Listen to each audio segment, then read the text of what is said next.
And today we are gonna go inside this amazing iconic building of Singapore with the lead architect. I mean, how amazing is this?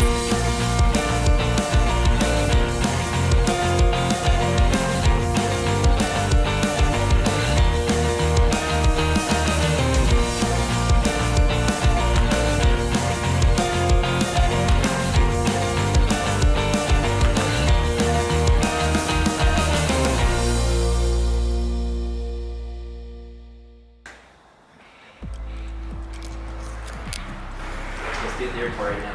Good morning, good morning, good morning. So on our trip, besides our very first flight that went from Denver to Dallas to London, we have always taken non-stop direct flights, but not today. So we're topping up on gas. It is currently 6:35 in the morning. We were hoping to leave our hotel by 6, so we're running a little bit behind. Our flight leaves at 9, so we should be okay. So yeah, we actually this time purposefully chose to have a layover, and we are going back to Singapore. You might be confused. Okay, Lisa, you've already been to Singapore. Why are you going back? We have a 26-hour layover in Singapore before we head on to Vietnam.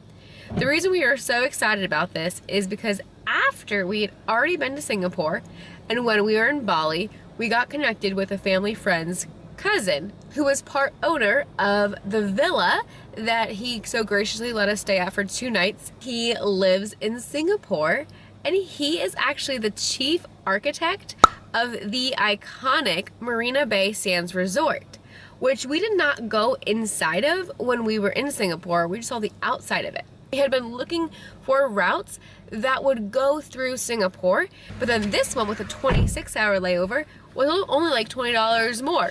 So woohoo, we have got a fun day planned, but first the airport and then an 8-hour plane ride. This is our like longest plane ride so far. It's crazy. Yeah, let's go catch it. Let's go catch it, okay.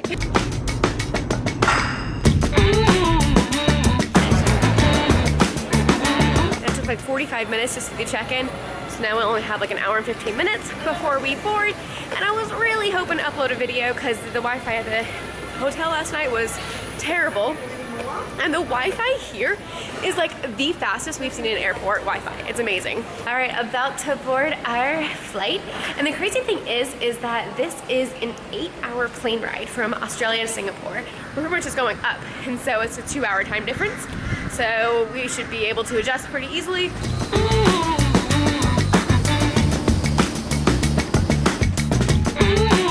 first time that we've been flying on this trip where we are in the middle seats, which means that I will not be getting any window shots. Definitely gonna have her unveil. And yeah, that's what Peter's hoping for. Peter's, when we were there before, we did not see the Merlion because it was under construction. This is really fun to like go back to a place that we've already been. I haven't really done that very many times, so it's gonna be fun.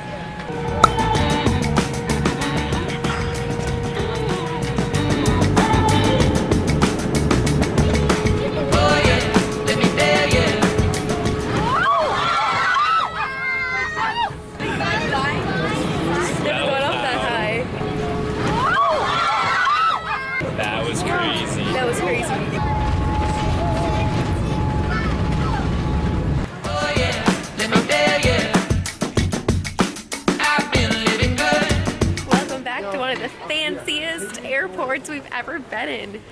Oh, we love the Singapore airport. It's so nice. So we got here safely, which is the most important thing. There was a bit of turbulence, and it was kind of funny because the person to our left, she had a barf bag ready, and the person to our right was, when the plane actually landed, she said, "I've never been so happy to land." All right, he sent us a picture of what he's wearing. Just gotta get through immigration. And I see him out here. He's the one in the hat. We've never had someone waiting for us. This is so exciting. Hello! Oh, to the neighborhood. Tell me, do you feel it bad?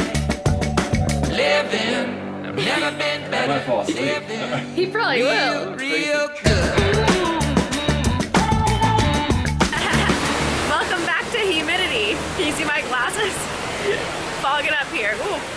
ran into a pole.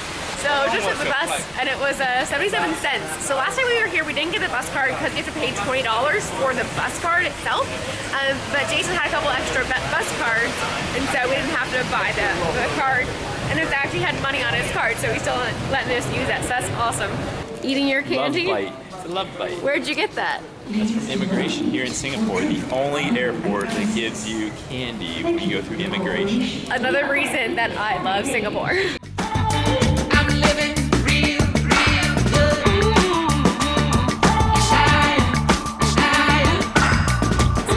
His 70th birthday, but don't let that fool you. He is as sharp as a tack, and we are having to like run to keep up with him. Can I follow your brochure, please? Okay. We are standing somewhere here now. Okay. So you can see, this is a very long atrium, right? Yeah. So you have 3 towers, Tower 1, Tower 2, and Tower 3. Alright? I'll explain to you how the towers are designed, alright? Your role, Jason, then in this? Okay, basically I was at the site, right, managing about 360 project managers as well as about 100 architects involved in this project. But my job is actually easier than that because I have a terrific team in the office. So I became basically actually a glorified messenger boy, you see. So they say, can we do this? Hold it. Can you do that? No, no. So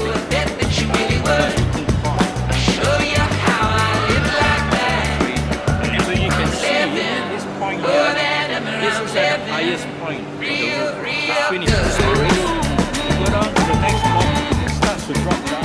Moshie Sofdie was my hero because at that time when I was in university, he already made a name for himself. For architects to be successful, just like in everything else, you got to be able to sell your pitch, whatever it is, tell your story, right? So he came here and says, all right, what can I do with this thing, right? Huge slab block, typical hotel, central corridor, beds on one side, bedrooms on the other side, right? Facing the city as well as facing the sea.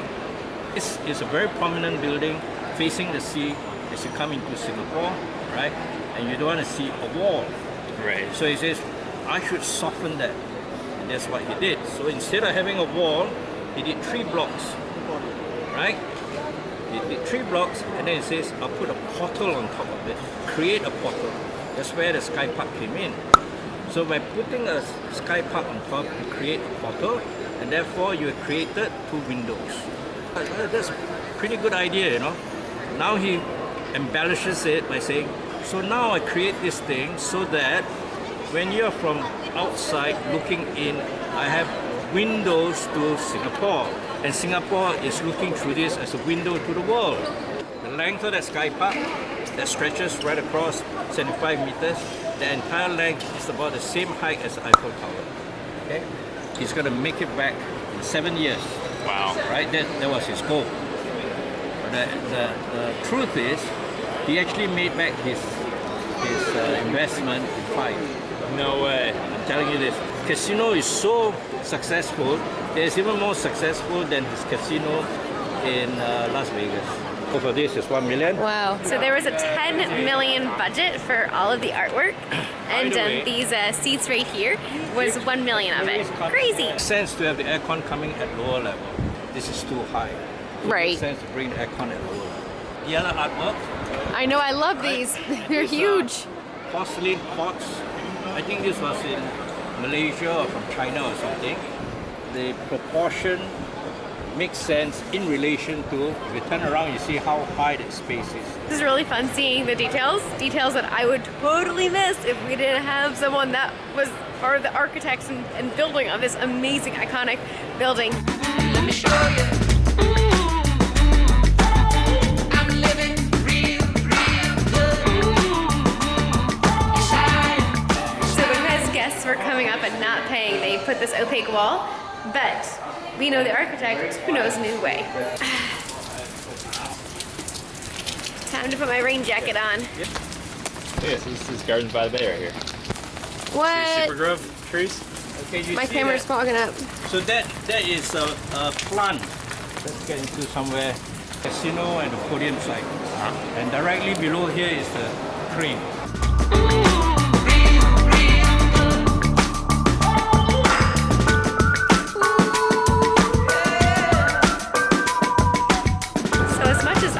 like the rain. My camera does not like the rain either. So when we stepped outside to look over and see the garden by the bay and things like that, my camera decided to stop working. So I wasn't able to get the last half of the tour there, but so cool. And now we're heading back and gonna have dinner with Jason and his wife. So we are having dinner at the largest hawker center in all of Singapore. And this looks awesome. Oh, so many choices. Okay, the main thing we have to do now is find a table. Oh yeah, okay. Is it recording? Yeah. Okay, so we saw the merlion and the fountain was going, so that was cool. But it was rainy out, so we didn't walk all the way around the bay over to the merlion to get a picture with the Sands Resort in the background. At least we got to see it from a distance. Is that it? Peter's walking the table, yeah. Real good. We got a sampling of food. Yeah. Wait, that's fish? It's a Malay, it's fish paste. Hey, you don't put chili on it. Oh no? It's already spicy and Dessert? Chinese dessert. The juice kind of reminds me of prune juice. He's not a fan. If you're not a fan, I'm not probably gonna like it. Is this an olive?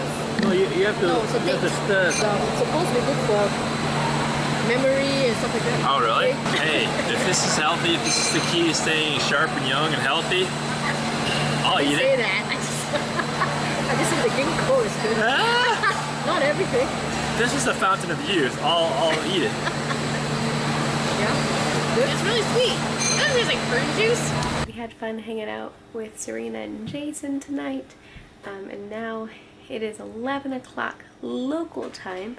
But what that means to our bodies, who just came from Australia, is that it's 1 a.m. We have to literally check on Google what time is it because our phone does not show the correct time. Our bodies are confused at what time it is. Our phones are confused at what time it is. But what I do know is that it is time to go to bed.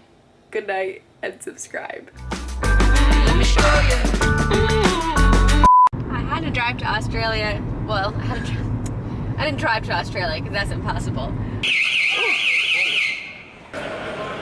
He has a magnetic thing so you can take a picture of all of us. Hey Peter, you found some people taller than you. The biggest hawker center. Hawker. Hawker? Hawker. Hawker. Yeah.